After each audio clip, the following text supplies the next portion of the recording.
Farmacias Medicity, la cadena de farmacias más grande del país, ahora llega a tu casa. Pídenos a domicilio al 1-800-633-424. 1-800-633-424. Quédate en casa. Damos la bienvenida a la doctora Lourdes Cuesta, asambleísta por la provincia de La Suay, candidata a la reelección. Doctora Cuesta, muy buenos días. Iniciemos con su balance sobre esta conmemoración por los 200 años de independencia de Cuenca, un tanto opacas por varias razones, empezando por la pandemia y culminando en la evidencia de que el centralismo sigue postergando los intereses de esta provincia. Le damos la bienvenida. Si podría, por favor, encender su micrófono. Buenos días, Gustavo. Muchísimas gracias por la invitación. Bueno, realmente una conmemoración atípica, ¿no? Precisamente por la pandemia, por el miedo que existe todavía de que podamos contagiarnos. Lamentable que esto haya pasado realmente cuando Cuenca cumple 200 años de su independencia. Cuenca es una ciudad que nunca le ha pedido nada a nadie. Es una ciudad que siempre se ha caracterizado por el trabajo, se ha caracterizado por el emprendimiento, se ha caracterizado por la fuerza de su gente. Y realmente lo que molesta es que poco recibe a cambio. Yo recuerdo el mes de diciembre cuando estábamos tratando una de las varias reformas tributarias en donde precisamente por los hechos de octubre se hablaba de un descuento del 10% del impuesto a la renta a las provincias que fueron afectadas por el paro. Y me molestaba mucho porque se saltaban justamente a la provincia de La Suay. Llegaban hasta la provincia del Cañar, o sea, pasaban la Sierra Centro, llegaban a la provincia del Cañar y se saltaban a la provincia de Loja porque era provincia fronteriza. Entonces, yo exigí y ventajosamente tuve el apoyo de los asambleístas, que se le incluya justamente a la provincia de La Suay también en ese descuento del 10% del impuesto a la renta. ¿Por qué se saltan de la provincia de La Suay? ¿Por qué la ciudad de Cuenca no es tenida en cuenta? Que, como insisto, siempre ha sido víctima del centralismo, pero los ciudadanos, los cuencanos, han sabido salir adelante sin pedirle nada a nadie. Veamos cómo están las vías. Lamentablemente, el otro día conversaba con alguien y me decía, ¿qué pasa? ¿Qué pasa, por ejemplo, con todas las vías que están hacia el sur de nuestra provincia?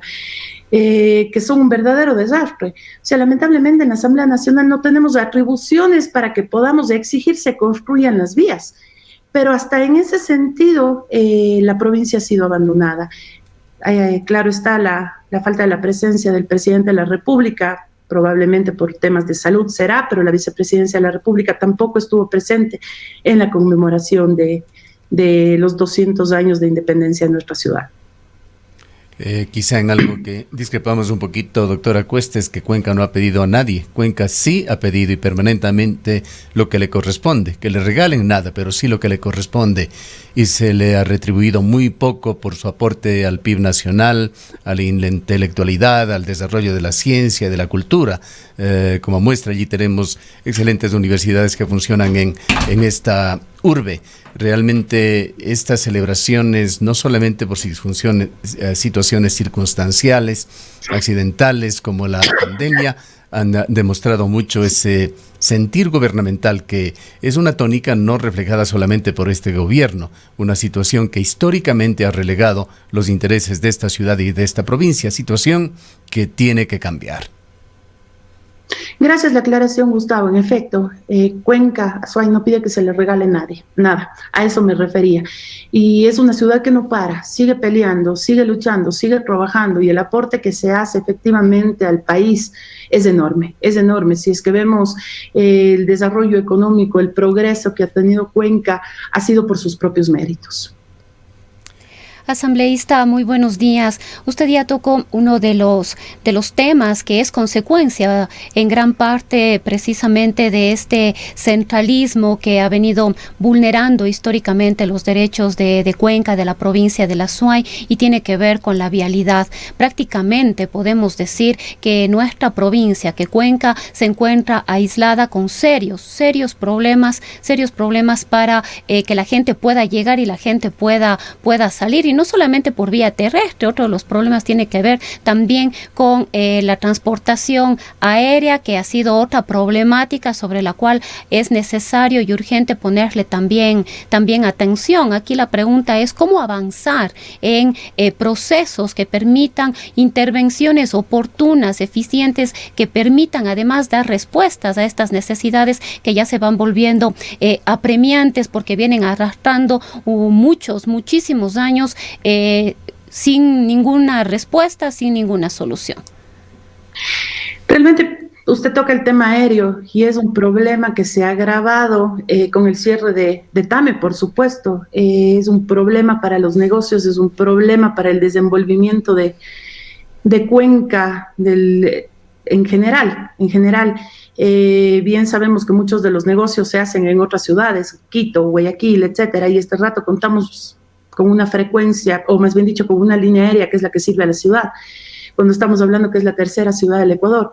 Sabe que en algún momento incluso mantuvimos una reunión en la Cámara de Comercio de Cuenca con varias personas entendidas en el tema para saber qué es lo que podemos hacer para que se abran más frecuencias e incluso para que puedan entrar otras líneas aéreas que puedan servir a la ciudad, porque también era un problema gravísimo el costo de un pasaje. Y lamentablemente veíamos que eran problemas justamente del centralismo, problemas que existen con la monopolización que había de 2 líneas aéreas, con problemas de la Dirección de Aviación Civil, y eso tenemos que seguir peleando, porque realmente este momento, una cosa, es viajar por avión, en donde un empresario, en donde un trabajador puede estar en menos de 1 hora en la ciudad de Quito, por ejemplo, en donde lamentablemente por el centralismo se hacen muchísimos de los trámites, de los papeleos, no se diga ahora que insisten en traer problemas en ese sentido, en seguir centralizando las cosas, y a que tenga que hacer 7, 8 horas de viaje vía tierra y en condiciones que no son las más adecuadas precisamente por las carreteras.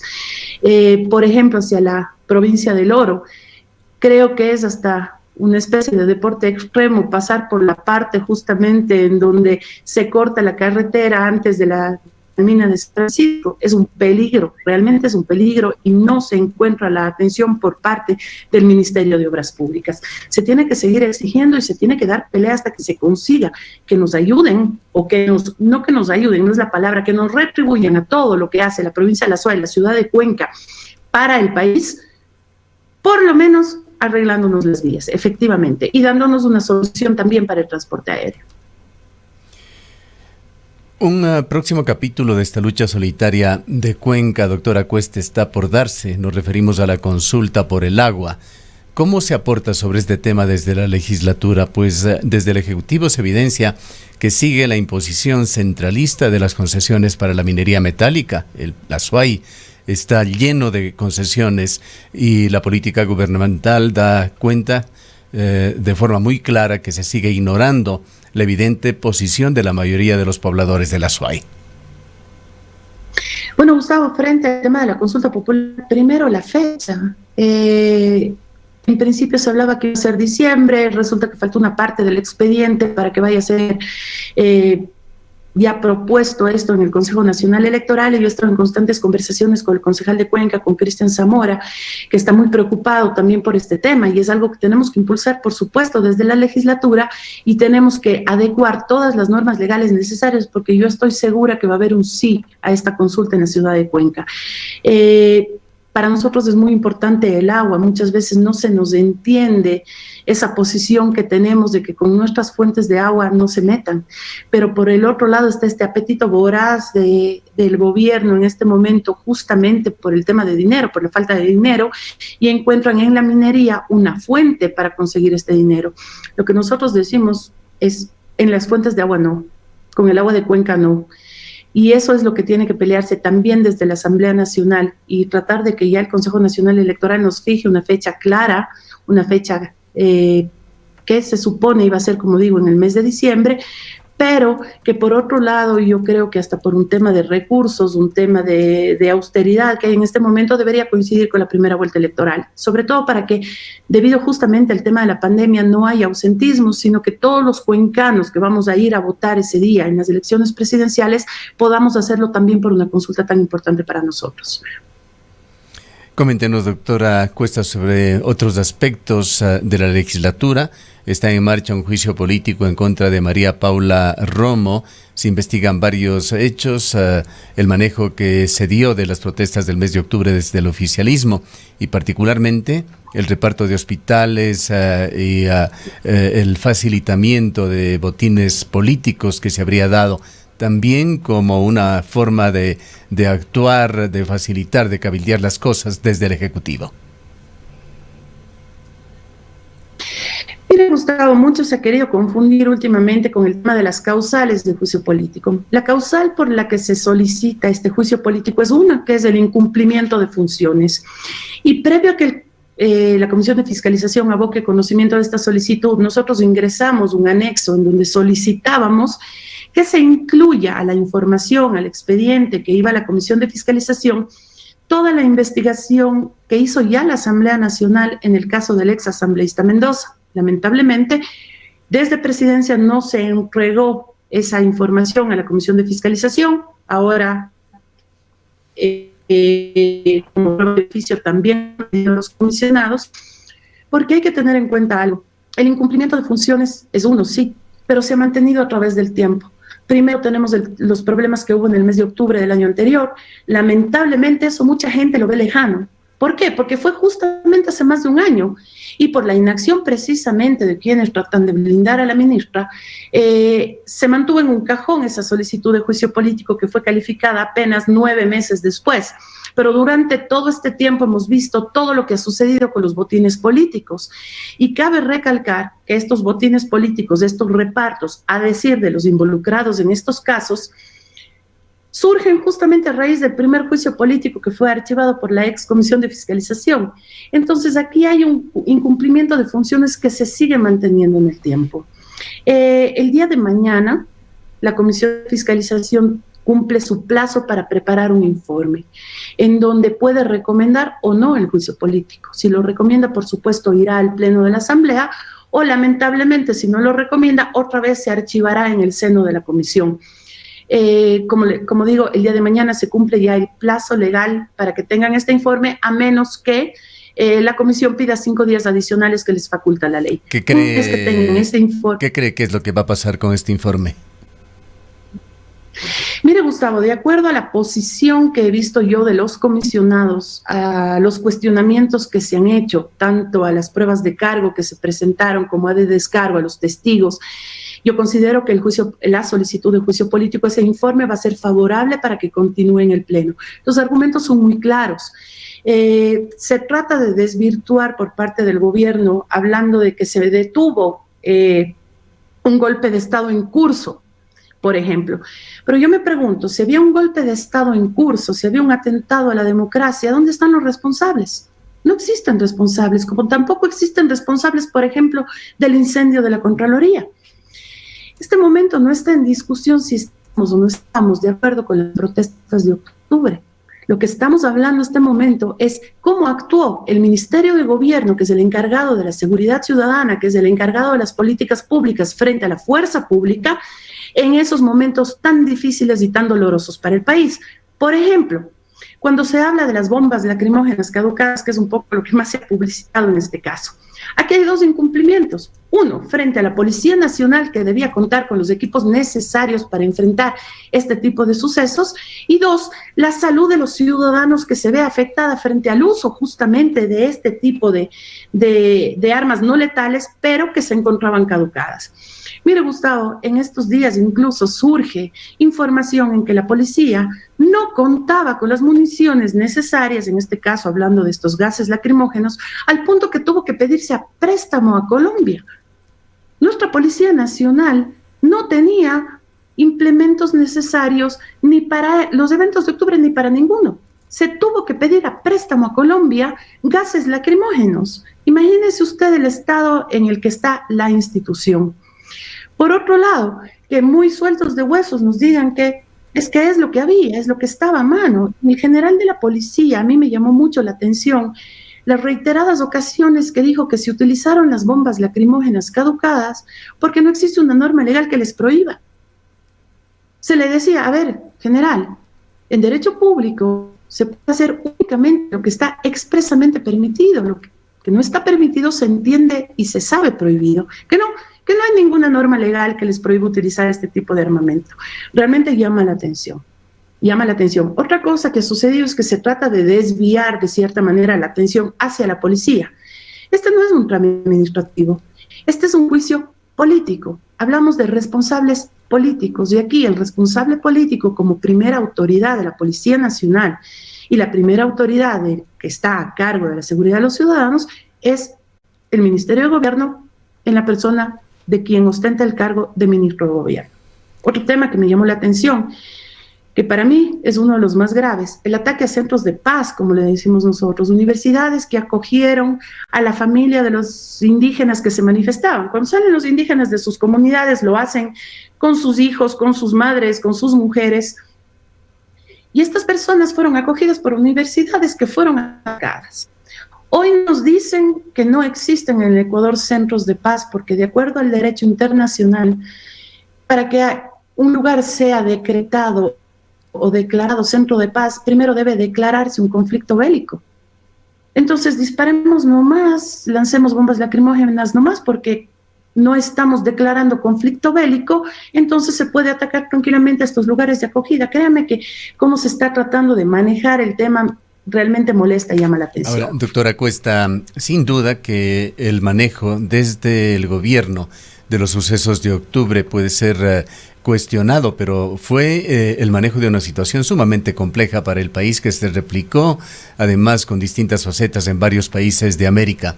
María Paula Romo es vista por muchos analistas como la funcionaria de mejor desempeño del gobierno nacional. ¿Cuáles considera usted son los principales hechos, aquellos puntuales, y también las actuaciones que la descalifican y que ameritan el juicio político y su eventual censura? Para mí, el incumplimiento de funciones, como le digo Gustavo, que se mantiene a través del tiempo. Cuando la ministra habla de que a ella se le debe juzgar por octubre, yo pregunto, ¿por qué octubre? Octubre del año 2018, cuando permitieron la fuga de Fernando Alvarado, que bueno, el proceso del señor Alvarado concluyó de otra manera, pero en ese entonces tenía un grillete electrónico, no podía salir del país y simplemente se lavaron las manos, por supuesto lanzándole la culpa siempre a los mandos medios, ¿no? Que es culpa del ECU 911, de los operadores del ECU 911. Después pregunto, a ver, octubre del 2019, ¿por cuál octubre? Por todos los hechos que se dieron en octubre del año pasado, violencia, personas que perdieron su ojo, tanto civiles como policías, falta de equipamiento de la Policía Nacional, falta de políticas públicas claras, el no cuidar de la seguridad de los ciudadanos, no cuidar tampoco de los periodistas que estaban cumpliendo con su labor y frente a los lamentables hechos con los periodistas del comercio, se creó este comité interinstitucional que tampoco fue convocado. Y ahora, octubre del 2020, en donde tenemos todo este tema de los casos de los repartos famosos de hospitales, repartos de cuotas políticas. Entonces, ¿sobre qué hechos de octubre? Octubre de 2018, 2019, 2020. El incumplimiento de funciones se mantiene durante el tiempo. El otro día le escuchaba a algún analista que decía que tal vez no debía ser juzgada por este tipo de casos de octubre de 2019, sino tal vez, por ejemplo, por la inacción que hubo frente al femicidio en Ibarra. Eso fue motivo del juicio político que fue archivado el año anterior y que justamente genera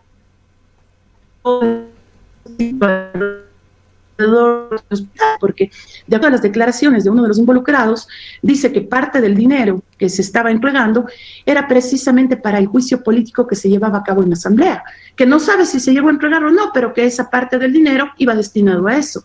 Ahí está el nombramiento del gobernador de Manabí. Entonces, motivos existen de sobra.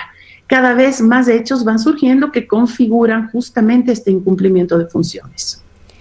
Asambleísta, en otro tema, nos gustaría conocer cuál es el análisis o la lectura que tiene usted en el marco de este proceso electoral que Ecuador ya está viviendo y los cambios, en muchos casos inesperados, realizados por el Consejo Nacional Electoral en las delegaciones provinciales, uno de ellos aquí en la ciudad de Cuenca, con el cambio del economista Harris, hoy encargado un funcionario de carrera, Teodoro Maldonado.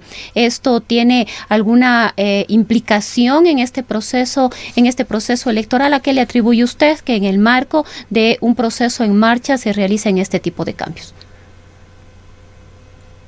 A mí me ha llamado mucho la atención la remoción de el señor Jorge Harris, sobre todo porque incluso era una persona que garantizaba transparencia, él es miembro de la Comisión Anticorrupción, entonces lo que se necesitan son procesos electorales transparentes. Creo que precisamente por todo lo que está viviendo el país, el mundo en general, con el tema de la pandemia, es cuando más vigilantes tenemos que estar. En este momento, lamentablemente, el Consejo Nacional Electoral tiene un sismo interno que hace que los ciudadanos desconfiemos, siempre se desconfían normalmente de las instituciones, ¿no? Se ha desconfiado del Consejo Nacional Electoral y ahora, más que nunca, tenemos que estar atentos a qué es lo que va a suceder, cuáles son las decisiones que están tomando, qué es lo que está pasando con esta facción de mayoría, por qué están destituyendo o por qué están pidiendo la renuncia a algunos personeros, qué es lo que está pasando realmente. Habíamos señalado en la presentación, doctora Cuesta, que usted busca la reelección como asambleísta de la SUAY.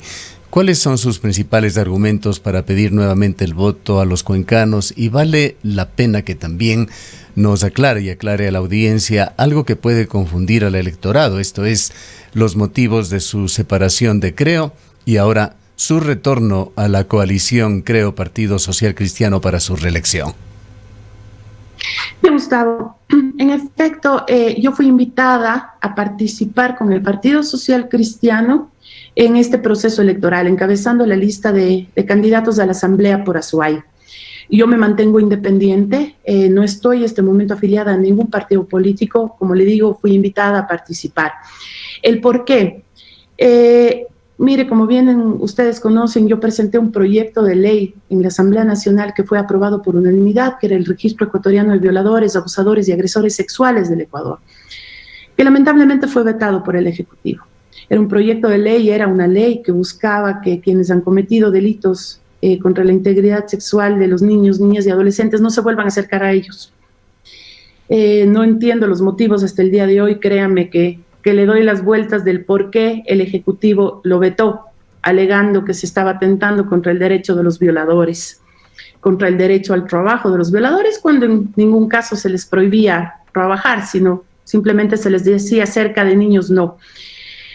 Este trabajo que para mí es un trabajo que sigue pendiente porque yo peleé mucho por esa ley, peleé con la sociedad civil por esa ley que, como digo, fue aprobada por unanimidad por la Asamblea, se empata justamente con una de las propuestas o con la primera pregunta de la consulta popular que es impulsada por el abogado Nebot, en donde nos preguntan a los ecuatorianos si es que estamos de acuerdo con que un violador de niños, niñas y adolescentes tenga una condena de al menos 50 años en la cárcel. Yo le digo que sí.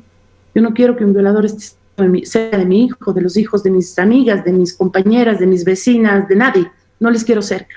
Entonces, a mí me preguntan si quiero que un violador esté 50 años en la cárcel, le digo sí. Eso fue lo que me impulsó sobre todo a participar nuevamente en estas elecciones, porque estoy segura que esa pregunta, como las otras, por supuesto, tendrán una aceptación mayoritaria de los ecuatorianos. Y desde la legislatura adecuaremos todos los cuerpos legales necesarios para que eso se cumpla.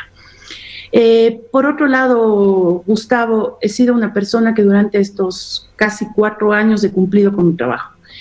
He presentado proyectos de ley, por supuesto, he presentado observaciones a proyectos de ley y he ejercido mi labor de fiscalización, lo que me ha traído un montón de problemas, incluso amenazas, pero justamente son las dos funciones que tiene un legislador, legislar y fiscalizar.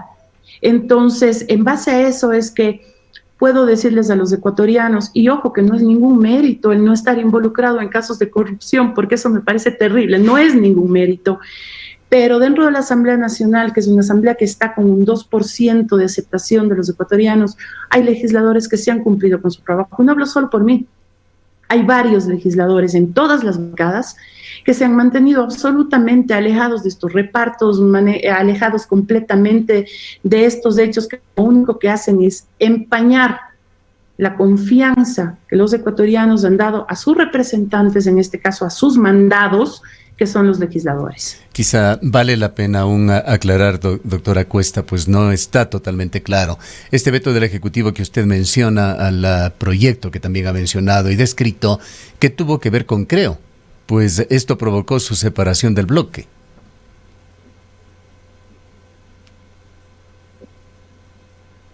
No, Gustavo, fue un poco antes que yo me desafilié del movimiento Creo.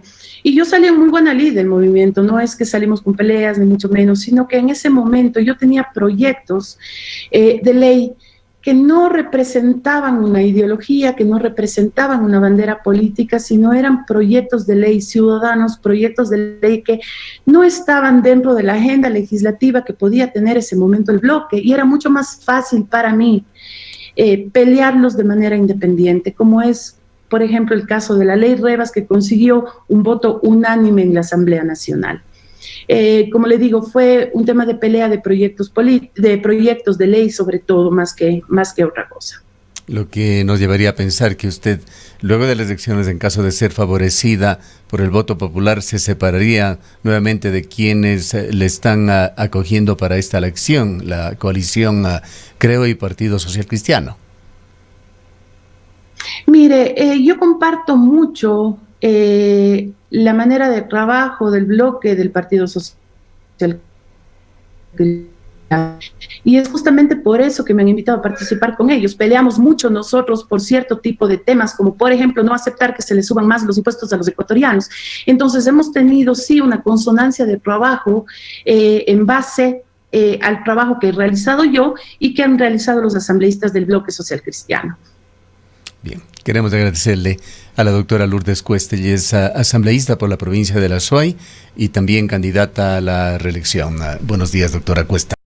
En el Ecaustro, desde hace 20 años, trabajamos día a día para generar la energía que tú necesitas. Hoy, renovamos nuestro compromiso de servir a la región y al país, generando desarrollo con conciencia y conservación ambiental y siempre mirando al futuro.